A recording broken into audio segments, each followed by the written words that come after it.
Recall that a resistor is a component that reduces the current and voltage flow through a circuit. A zigzag symbol represents a resistor on a wiring diagram. You can see the resistor symbol in the picture to the right. Recall that a capacitor is used to store electrical energy within a circuit. A straight line curved line within dashes symbol represents a capacitor on a wiring diagram. You can see an example of the capacitance symbol in the picture to the right. Recall that there are two types of capacitors: polarized capacitors, and non-polarized capacitors. Polarized capacitors have a positive and a negative end. Non-polarized capacitors do not have a positive and a negative end. In the picture to the right, you can see the symbol for a polarized capacitor. The polarized capacitor has a plus sign and curved lines. In the picture to the right, you can see the symbol for a non-polarized capacitor. The non-polarized capacitor is on the left side of the picture. It has two straight lines and no plus sign. An inductor is a coil that stores electrical energy in the form of magnetic energy. A spiraling line on a wiring diagram represents an inductor. You can see an example of the inductor symbol in the picture to the right.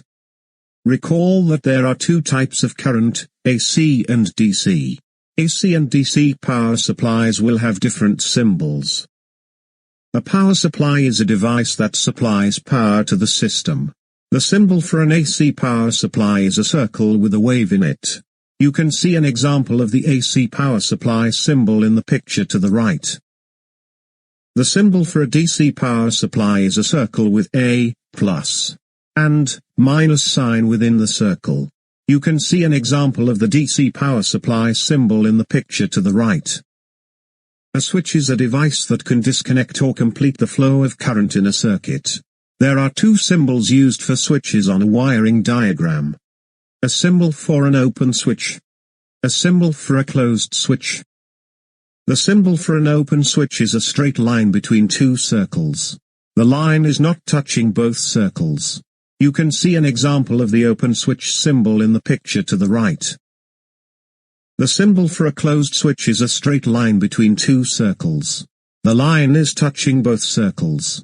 You can see an example of the closed switch symbol in the picture to the right.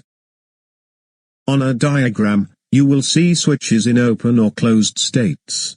If the diagram shows an open switch, the switch should be open for the circuit to function. If the diagram shows a closed switch, the switch should be closed for the circuit to function. In this module, you learned the symbols for common elements on a wiring diagram. The legend will define certain symbols on the diagram. It is important to memorize symbols so that you can quickly and effectively read wiring diagrams. In the next module, we will go through some more complex circuit symbols.